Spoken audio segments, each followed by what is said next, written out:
Catch me if you can! Grandpa!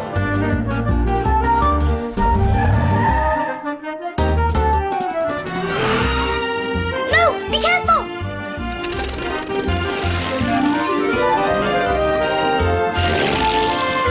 Grandpa, stop!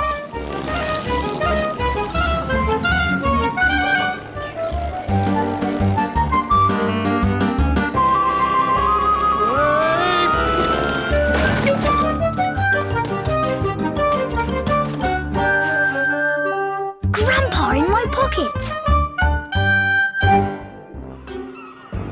This is the lighthouse in Sunnysands. It's where Mr. Mentor the inventor lives. He just loves inventing crazy things, and we just love going to visit him in the lighthouse. Sometimes he invents things quite accidentally. Sometimes Grandpa helps with his inventions. But Sunnysands just wouldn't be Sunnysands without Mr. Mentor. We're always really pleased to see him.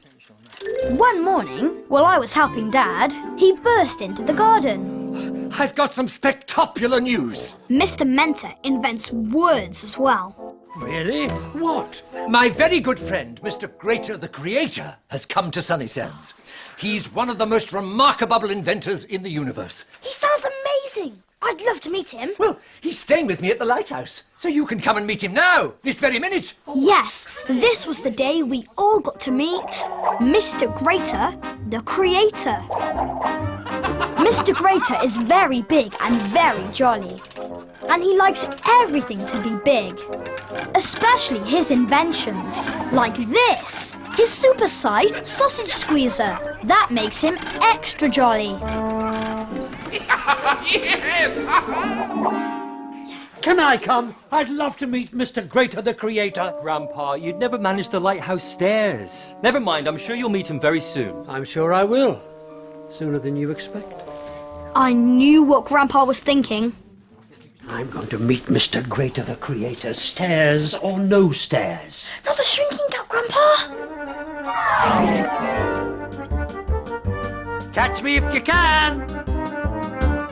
You know what happens when Grandpa shrinks. He can do all sorts of amazing things. He can get into my toy car and make it go, or he can jump on my Sunnysands train and chuff around the room. But today, he decided to fly in my toy plane. So Grandpa went off to the lighthouse in my plane, and we all went in campo.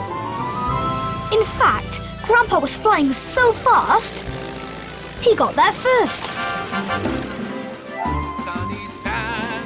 Mr. Greator was upstairs singing, so he didn't see Grandpa flying in through the window or landing on the floor. Grandpa climbed up the table and hid in one of Mr. Mentor's inventions, the Marvelicious Model Maker, and just in time too. Mr. Greator, allow me to introduce my spectacularly dear friends, Jemima and Jason Mason.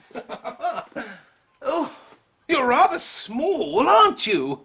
I like big friends. I like everything big, especially inventions. At that moment, I spotted Grandpa in the Marvelicious Model Maker. I've been looking at some of your inventions, Mr. Mentor, and they are all very small. What is more, I have no idea what any of them actually do. No, nor have I. That's what I love about them. Take this Marvelicious Model Maker, for example. It's supposed to make models out of clay, but what it actually does is makes rather spectacular soup.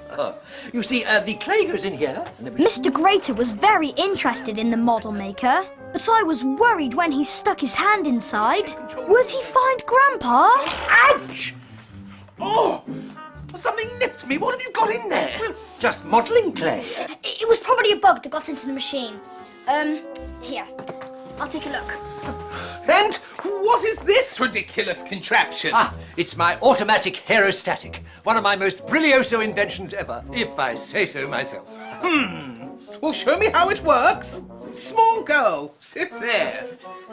See, if I can just remember. While Mr. Mentor was trying to get his automatic aerostatic to work, I rescued Grandpa from the Marvelicious Model Maker. There we are. Meanwhile, poor Jemima looked like this. Sorry. Mr. Mentor really is the most remarkable inventor in Sunnysands. No, I am the most remarkable inventor in Sunnysands because I have decided to move here. To Sunnysands? Oh, not just to Sunnysands, but to the lighthouse. What? This lighthouse? Of course, this lighthouse. Mr. Mentor will simply have to move out. Move out? But I can't. This is my home. But you can't live here because you're not a proper inventor. He is? Oh, very well. We shall see. I challenge you to a big inventing competition. We both have to invent something. Let me think. Yes. Something that turns small things into big things. Small things into big things, but I've never invented anything like that before. Oh, Miss Smiley will judge our inventions. I will see you in her cafe in an hour's time. An hour's time? Whoever invents the best invention wins the lighthouse. And whoever loses lives in a garden shed. Garden shed? Oh, I'll never do it. What'll I use? I don't have anything suitable. Oh, it's absolutely impossible. Please calm down, Mr. Mentor. And Jemima took him upstairs to calm him down. This is terrible, Grandpa. Don't worry. I'm going to make sure Mr. Mentor wins this competition if it's the last thing I do. I've got a plan. It's a bit risky, but I think it'll work. I don't like the sound of risky. See that big box over there? Use that. Make it look good. Oh, and put a hole in the back. And I'll see you in the cafe in an hour's time. Okay. And with that, he jumped off the table, got back in the plane, and flew out of the window.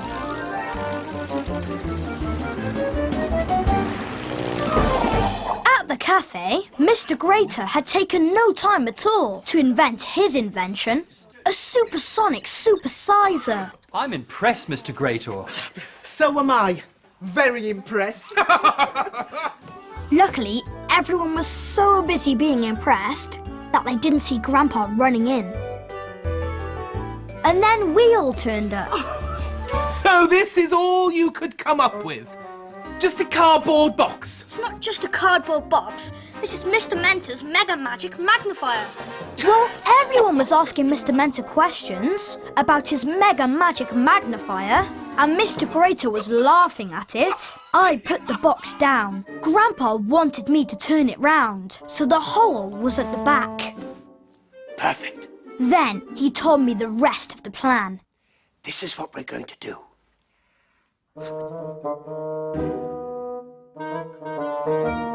And he ran and got into the box.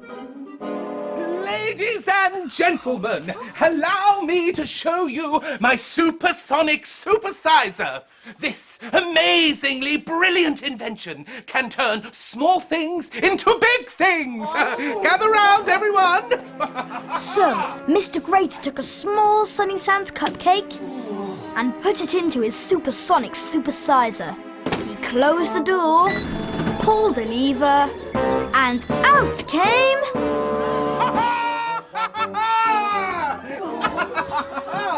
A big Sunnysands cupcake!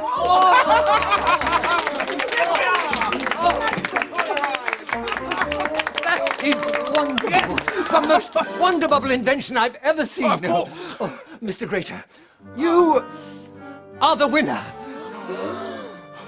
The keys to the lighthouse, please, Mr. Mentor. I'm sure I shall be very happy in a garden shed. Poor Mr. Mentor ran out to the cafe, and everyone followed him. Everyone, that is, except me. It's such a pity nobody got to see Mr. Mentor's Mega Magic Magnifier. It can turn small people into big people. Impossible! No invention could ever do such a thing. This one does. I'll show you. So I opened up the box, and there, inside, was Grandpa. A small person! I've never seen such a small person! Is he real? Oh, yes, but this invention makes him big. Are you ready, Mr. Greator? It was time for Grandpa to take his cap off. Cap off. Oh! That's astonishing! It not only makes small things big, it makes big things small. Cap on. So Grandpa put his shrinking cap on and got smaller and smaller. This was all too much for Mr. Greator. He ran. What was the matter, I've never Mr. Greator? seen anything like it. It was amazing, incredible, a work of genius. Mr. Mentor, you are the most remarkable inventor in Sunnysands. Nay, the universe, the lighthouse belongs to you.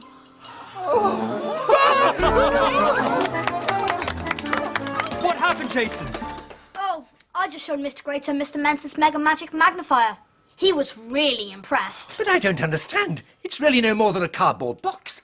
Well, you know how it is, Mr. Mentor. Sometimes your inventors just start working all by themselves. Yes, I suppose they do. So off we went back home. Grandpa arrived just before us. I quickly ran in ahead of everyone else. He took off his shrinking cap and came back to his normal size. We did it, Jason. We got rid of that dreadful Mr. Greator the Creator. And how did we do it? With teamwork, Grandpa? With teamwork. Oh, Grandpa, you're awake. I'm so glad you didn't meet Mr. Greator the Creator. He was horrible. He even tried to take over the lighthouse. But Jason saved the day. Did he now? Well done. I don't know why Mr. Greator liked big things. I think small things are just as good. Don't you, Jason? Oh, absolutely. I think small things are the best.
It's pretty boring and we don't know what to do.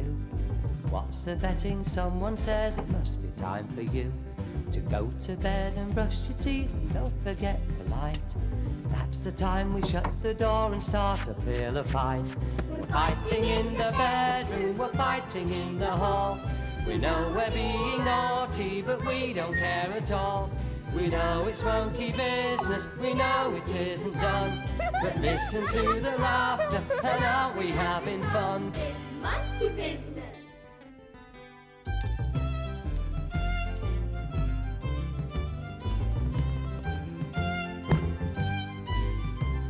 We finished all our homework, a friend is here to stay.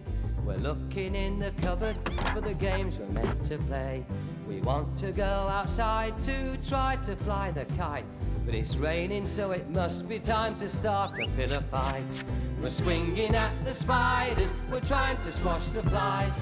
We're sneaking up behind them to take them by surprise.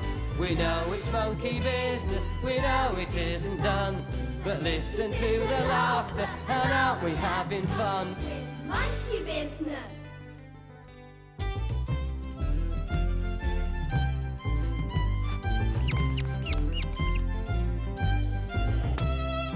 Putting on our smart things, we're going out to tea. Conversation's boring, but no one's asking me. There's lots we can put up with, because we know tonight, when all is quiet around the house, We'll start a pillow fight. It's feathers on the ceiling and feathers in the air. It's feathers on the carpet and Mummy's going spare. We know it's monkey business, we know it isn't done. But listen to the laughter and aren't we having fun with Monkey business.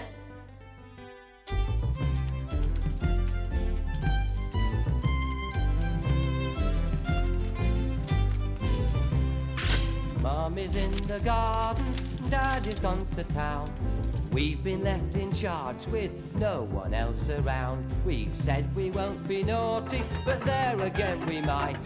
When all is quiet around the house, we'll start a pillow fight. So never mind the pictures, never mind the mess. If someone rings the doorbell, they've got the wrong address. We know we're being naughty, we know it isn't done. But listen to the laughter, and aren't we having fun? It's feathers on the ceiling, feathers in the air. Feathers on the carpet, to Mummy's going spare. We know it's monkey business, we know it isn't done. But listen to the laughter, and aren't we having fun?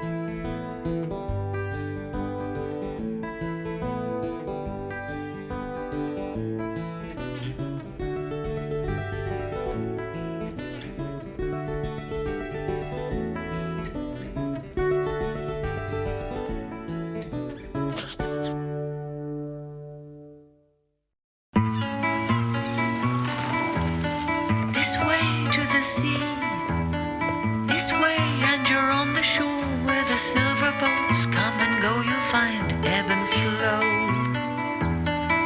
The tide may be high or low, the sun has a golden glow. This way where the silver boats come and go, you know, you can always find ebb and flow.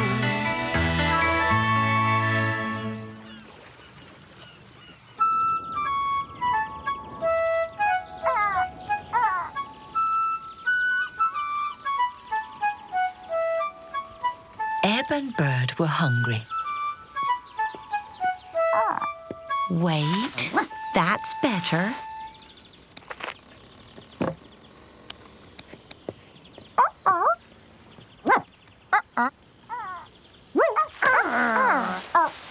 Table manners, you two.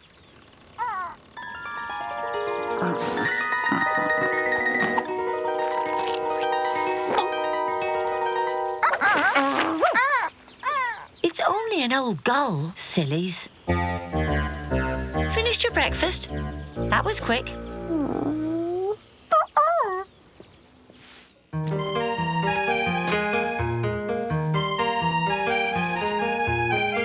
Come on, you two.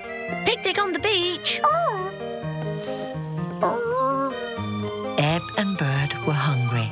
They'd missed their breakfast.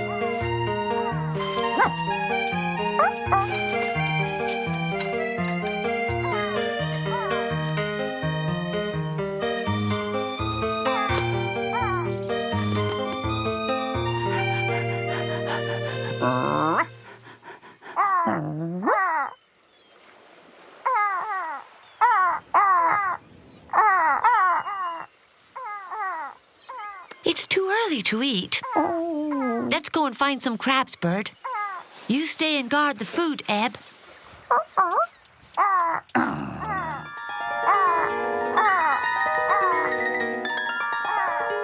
It was more than a dog could bear.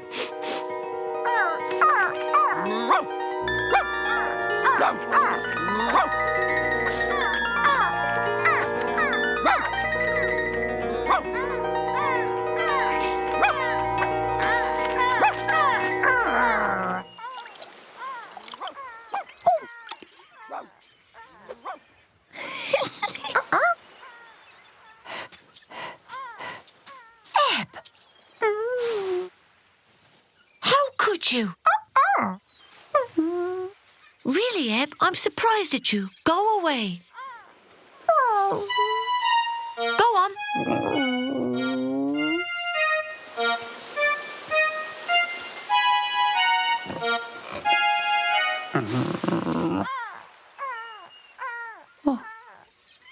Oh, there's only one left, Bird.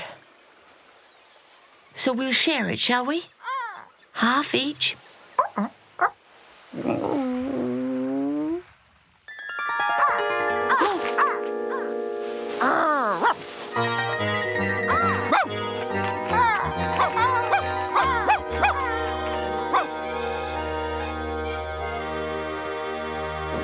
Oh, I'm so sorry, Ebb. How could I think it was you who ate the food when it was the gulls all the time?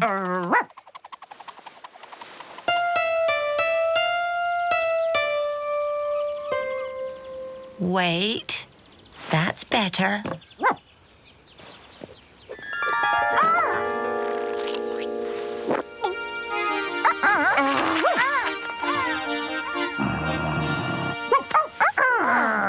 Table manners, please, you two.